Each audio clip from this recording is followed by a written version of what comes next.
Welcome to A Dog's Devotion, the heartfelt podcast for every dog lover.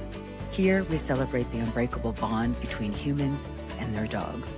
Each week, we sit down with inspiring guests who share powerful stories of love, resilience, and devotion. From the joy of adoption to the heartbreak of loss and the healing that follows, this is a space where we honor our best friends, the ones who leave paw prints on our hearts forever. This week on A Dog's Devotion, we're stepping into a world most people never see, and many would be heartbroken to know exists. Dogs born in labs, dogs who never felt sunlight, dogs used, tested on, and forgotten, until one woman said, "Enough is enough, no more." In this powerful episode, I'm joined by Shannon Keith, the fearless founder of Beagle Freedom Project, who has rescued thousands of animals and even shut down testing labs. This is an episode about truth, heartbreak, and the incredible joy of seeing a dog experience freedom for the very first time. If you love dogs, if you believe in second chances, if you believe in fighting for the voiceless, you cannot miss this episode. Let's go speak to Shannon now. Today's episode of A Dog's Devotion takes us into a world where courage meets compassion, a world where dogs who never saw sunlight, never touched grass, never knew a gentle human hand, finally get their second chance. My guest is someone who has dedicated her life to making that possible. Shannon Keith is the founder of Beagle Freedom Project, an organization that has rescued thousands of animals from laboratory testing, and in doing so has shut down some of the very labs responsible for their suffering. Her work is bold, fearless, and rooted in the belief that every animal deserves love, dignity, and freedom. On this episode, we're exploring what really happens behind testing facility doors and how these dogs learn to become real dogs for the very first time, and why this fight is far from over. This conversation is eye-opening, emotional, and deeply important. Shannon Keith, it's an honor to speak to you. Thank you for joining me. Thank you so much for having me, and thank you for that beautiful, wonderful intro. I really appreciate it. Oh my goodness, I appreciate you. I mean, you certainly opened up my eyes to animal testing. I don't think the majority of the population actually realize how much animal testing is still being done today in the US. Yeah. Animal testing is prevalent. It's probably in every single person's backyard who's watching and listening to this podcast right now. Animal testing is hidden. I call it the industry's dirty little secret. Yeah. You're walking down the street or driving by a strip mall, and animal testing is behind a closed door with a dark window. It's in the basement there. They don't want you to know it exists. So there are CROs, contract research organizations, that are hidden from the public. It's everywhere. Yeah, it's really sad. I mean, it's really hard for me to watch some of the videos that you have on your website, so I can't imagine what it's like for you to actually be there. Before we get into everything, I just want to talk about the large Oklahoma testing site that you wrote letters to. You finally got closed, but can you tell us all how that happened and then what you actually did with the land? Yeah, this was monumental. Never been done before.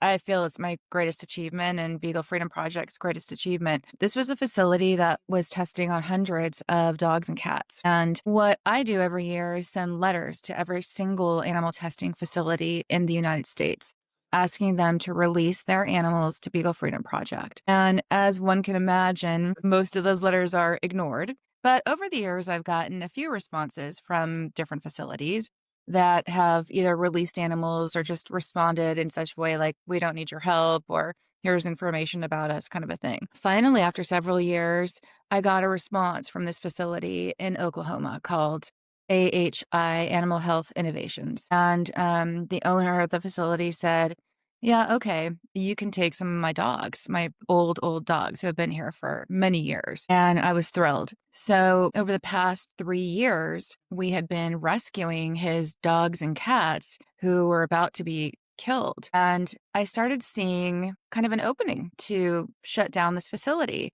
These animals were in such bad shape. Every time we did a rescue, we saw these dogs having seizures. The cats were in the worst shape I've ever seen. They all had eye infections, cherry eye. The dogs had cherry eye.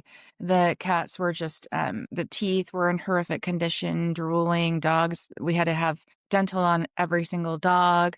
And I thought, something needs to be done about this. And I finally approached him and said, I think it's time for you to close. And we're willing to purchase the property. The property is gorgeous. It's 30 acres of land, but I can see that you have a problem here. And I pulled up the USDA reports and there were several violations, animal welfare violations. And I see that you're not doing as much business as you used to do. And let's just say we negotiated for months because he actually listened to me, which was funny because I thought he would actually laugh me off the phone and say, yeah, right. You're kidding me. Because obviously we're on two different sides of the spectrum here and he knows Right. that. But he wanted us to buy his business for $1 million. And I was like, yeah, actually, that's never going to happen. We'll never buy your business. You're an animal testing business.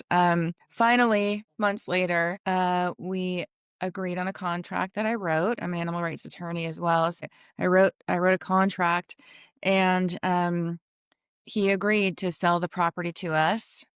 We did not purchase the business. He closed his animal testing business, and part of the contract was for him to relinquish his USDA license so that he could never test on animals again. And we also got custody of all 250 plus, because many of the dogs were pregnant, dogs and cats. And now we have turned it into a rehabilitation center, sanctuary. We're still renovating. I mean, there's a lot of renovations. Whew, it's massive. Yeah. And we want to turn it into also an education center where people can come meet the animals, learn about them. A cat cafe is in the works. And a few months ago, we adopted our last dog that was an existing dog at the animal testing facility. So we're really proud of it. Yeah, I think congratulations. What a milestone that was for you. Thank you. Thank you. So, how did you start? And what was there a story that you saw? Take us back to the beginning. What made you decide that you just couldn't look away anymore and you had to start Beagle Freedom Project?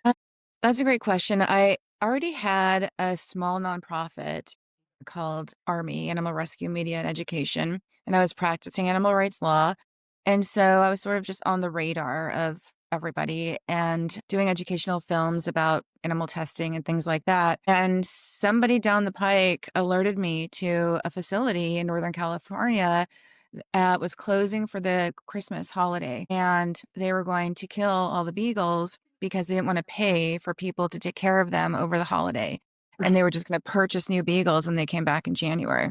That's how they do things. And there was a woman there who was fighting really hard to get the beagles out so they wouldn't kill them. And the higher ups there said, okay, you have a limited amount of time to find placement for these beagles. And so I found out about it and jumped in and said, we'll take them, or I'll take these beagles. Yeah. So there were two beagles, and I ran up to Northern California, and I was so excited because I never thought in a million years I would be able to rescue victims of animal testing. Vivisection has always been something so close to my heart. Of all the forms of animal cruelty, for some reason, vivisection has been the worst for me. And in my head, I have these fantasies, of, oh my gosh, when I see them and I open the cage door, they're going to just run out. They're going to be so excited. They've never seen the sunlight. They've never been outdoors. They've never had a gentle touch. And I couldn't wait. So when we got there, I brought a couple of friends with me. We met this woman at her home, and we were going to release them before we drove back. And she opened up her trunk, and there were the two beagles in separate crates, and they were shaking and salivating. They were so scared. We brought them to her backyard, and we opened up the crate doors, and they just stood there. They just stood there shaking and salivating and would not exit the crate door. They were squinting their eyes at the sun. It was a beautiful sunny day, and they were so scared. And my life was shattered. I mean, I just thought, oh my God, they are too scared. They don't know what this world is. This is their world, this tiny crate. After about 20 minutes, finally, the first beagle, his name was Bigsby, took his first step of freedom on the grass, and he touched the grass with his little paw and then gently lifted it up. He didn't know what it was like, put it back down again. And then he gingerly walked over to the other beagle, who we named Freedom, and he touched his little nose to his, and then Freedom had the courage to take his steps, out of his crate. And then they started walking around, and then they started walking around more, and then they started running and doing zoomies and becoming Wow. dogs and learning how to become dogs. And with Freedom and Bigsby, Beagle Freedom Project was born. Wow. Wow. That must have been amazing. I mean, it's heartbreaking to hear what these animals go through, but to see them finally free is so beautiful. Yeah. What is it that they use beagles? Why are they so commonly used as testing animals? I learned so much that day, so much that day. The woman who fought to save these beagles, who worked at the lab, she actually told me that day. She said, "You know why they use beagles?" And I said, "Why?" She said, "Because they're forgiving." She Oh, said, "They're gentle nature and they're forgiving." She said, "We can go and take them out of the cages, test on them, hurt them, put them back in. The next day, they're wagging their tails at us and we can pick them back up and do it again." So, for the very reason that people love this gentle breed, they're being exploited for those right. reasons. They're being exploited because they're sweet and gentle and docile. That's why they use them. For many listeners who may not know what life is like for a dog inside a testing facility, and I know you've seen many of them, can you describe what you've witnessed? Yeah, it's so hard to describe in words because it's so overwhelming. It Mm, overwhelms all of your senses. When you walk into an animal testing facility, you're walking into a world that it's hell, let's just say. The stench is so bad that you can hardly breathe. It smells of urine, feces, and if you can imagine the stench of fear, and pain and ammonia, it's overwhelming. You're tasting it. You're tasting it. And then, of course, because the dogs see somebody, they see you, they're barking. They're right, barking and they're screaming. And so the sound is overwhelming. And all you want to do is just free them all or just run out and get out of there. And they're hysterical. They're just hysterical for love. They're on their hind legs. They're pawing at the right, kennels to get to you. They live in some of them live in small kennels, some of them are housed together. It just depends. They're metal cages. They have a grate on the bottom, for their feces and urine. They live like that. They eat like that. They sleep like that. They have nothing in there. It's barren. They do not have any form of enrichment, meaning they don't have any toys. They don't have any treats. They have literally nothing in there. And they live like that day after day after day after day. That is what it's like to be an animal in an animal testing laboratory. And that's why when we get them, they know nothing. They don't even know how to be a dog. When we give them a toy, they ignore it. They walk right well, they've past it. never seen one before, right? They've never seen one before. Same thing with a treat. Even a smelly, stinky treat. Yeah, Nope, nope. So that's why when we adopt them, we put them in a foster home first with another dog. We want that dog to teach these dogs how to be a dog. right. And Shannon, how long does that take? How long, I mean, these poor dogs have been through so much. How long Mhm. does a transition take for these beagles to become dogs for the first time ever? It depends, just like you and I, they're all individuals with their own Right. trauma. And so some are more affected than others. The younger ones tend to adapt better. They have less PTSD. Middle aged and older ones, it takes them longer, but it does just depend on the dog. They always adapt and get over it and have what we call the beagle breakthrough, Hmm. where they finally look into your eyes and make that connection and take that deep breath and that sigh of relief instead of looking through you and make that connection. So it happens. It just takes a little while. They finally have to realize like, okay, this is life. This is real. And they forgive humans. I mean, humans have been hurting them their whole life, and yet they can forgive and love a human again. I always say that I have so much to learn from them, that about love and forgiveness, because they can forgive no matter what was done to them. And I don't even know if that's the right thing to do, to be honest. Like, how can you forgive after everything that's been done to them? But they do. And I honor them for that and love them for that. And I need to learn that from them. Yeah, it sounds like we can all learn something from them. Hmm. Yes. Is there a particular we just talked about the Oklahoma one, which is a milestone for you, but is Mhm. there a dog that really touched your heart or one in particular story that you'd like to share? Yeah, this was years ago.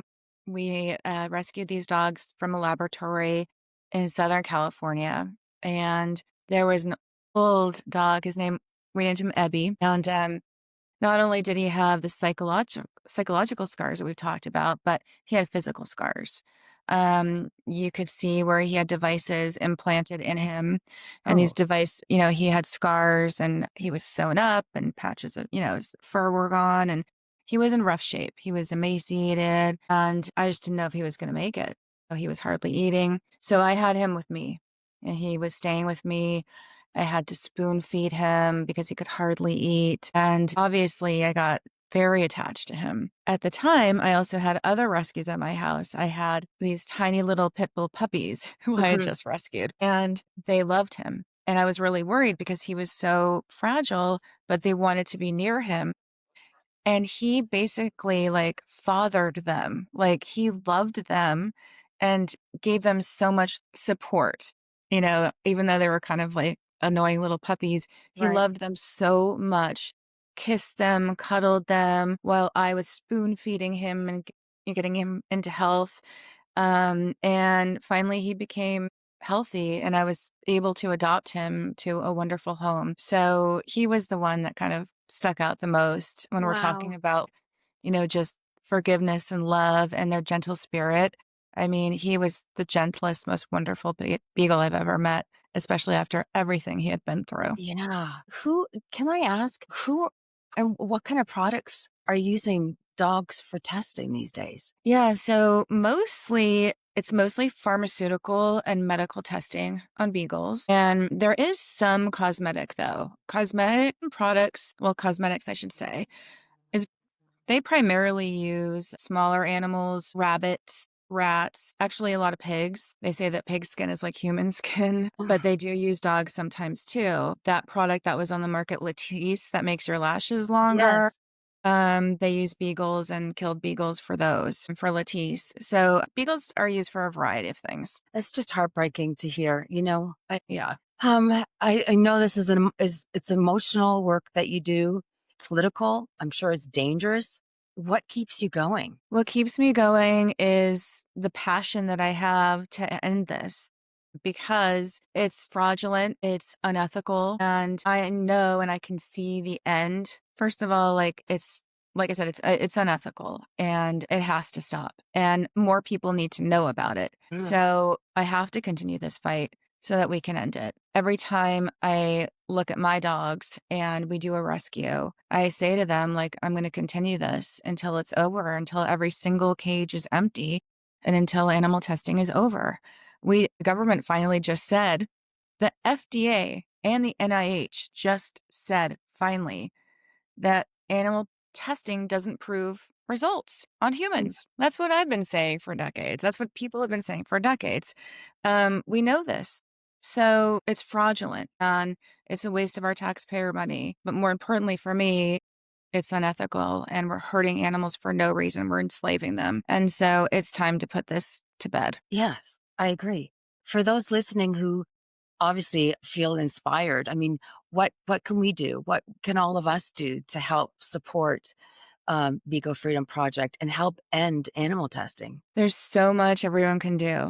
So I always say everyone has something in them, right? Like everyone has a Right. skill, anything that you love to do, you can put to work to help us. We have a volunteer area on our website. You can click to volunteer and email us and we'll contact you and way to help. So you can volunteer with us. Obviously, donations help us. We're a nonprofit and that always helps us. You can apply to foster one of our animals or adopt one of our animals as well.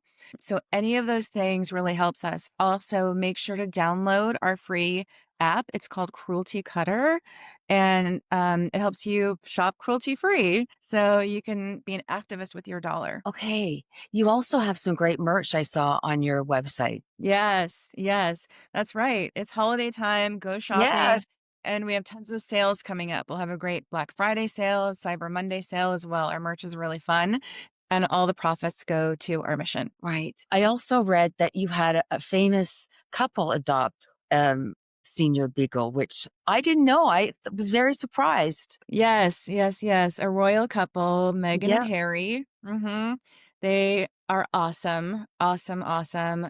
They couldn't be sweeter and wanted to adopt not only an animal testing survivor, but a senior who was a mother of puppies. And there were puppies available, but they didn't want the puppies Right. like most people do. They wanted the mother who nobody wanted. And I found that incredibly special and unique. And I've met them several times and they're just wonderful. We followed up and I saw Mama Mia a couple of times since they adopted her, and she's in wonderful shape and having like the life, I was a going to say she wonderful must life. talk about having a wonderful life now. I mean, she certainly deserves it too. Yes. Yeah. She looks fabulous and having, yeah, the time of her life I and bet. a beautiful home. Yeah. How has fighting for all these animals changed you personally as a woman, a leader, as an advocate? It's given me strength and resilience. You know, as a woman, it's sometimes difficult. Sometimes Mhm. you're not taken very seriously. Sometimes you're pushed aside and pushed away. And that it only strengthens you because you have to fight a little bit harder and go dig a little bit deeper into your soul and your heart and your mind. And I think that it only strengthens your resolve to do what you need to do. And so I think it's made me such a stronger person to fight Mhm. for what I believe in. Yeah, I would think so. If Mhm. if you could say one thing, Shannon, directly to the labs that are still testing on animals, what would you say to them? I would say, you know what you're doing is wrong. You don't like what you're doing. I've heard this from all of you. I've heard this from people who work there, and you know it. You need to fight and stand up for what you believe in. Don't be scared to stand up for the powers that be and stop what you're doing and end it. It's wrong, and you know it. So you've spoken to some of the people that work in these labs, and they say they don't like what they're doing. Yes, They and they still know do it's it. wrong because they're scared. They're scared. They're scared to stand up to the company that wants the money. But every single person I've spoken to who works in an animal testing laboratory knows that it's wrong. And they Yeah, know it doesn't produce results and they hate it. they have a choice. They have a choice not to work there. It's true, but they choose Mhm. to. They choose to. Some of them say that they're staying there because of the animals, because now at this point, even though they hate it, there's nobody else who cares about the animals and they're worried about them because the animals get abused there. So they're staying there just to make sure they're not abused and to give them some semblance of a life, you know. But the other people just stayed there because they need a job. That makes me sick to my stomach. It really does. I'm sure it really upsets you as well. You know, the Yeah. whole thing is horrific to me, and watching videos is a good way to learn about what's going on. It was very emotional for me to watch the videos and to see how these animals are being treated. I used to volunteer at a primate sanctuary, and most of the primates were lab animals that they would finally, instead of euthanizing them once they were done with them, as you talked about, they actually allowed Storybook Farms, which is located in Northern Ontario, to take these lemurs and monkeys and give them freedom. But they were so afraid. It took them so long to even want to be around a human. You know, it's heartbreaking. And I commend you and everybody who works with you, all your volunteers, all the adopters, all the foster parents, because it's so hard to deal with. Yeah. Yeah, it really is. And thank you for volunteering at a primate sanctuary. That must have been amazing. It was, Yeah. but it was, you know, the first couple of times I went, it was heart-wrenching to see these animals, but then, you know, I was doing a good thing and I wanted to help, but yeah, Yeah. it's just horrible. Yeah, it's hard. It's hard to see this. It's hard to see the trauma. Yeah. And that's what we want people to see that, even though it's hard. We want people to see that at Freedom Fields when we open up because that initiates the change. You know, I call our survivors ambassadors.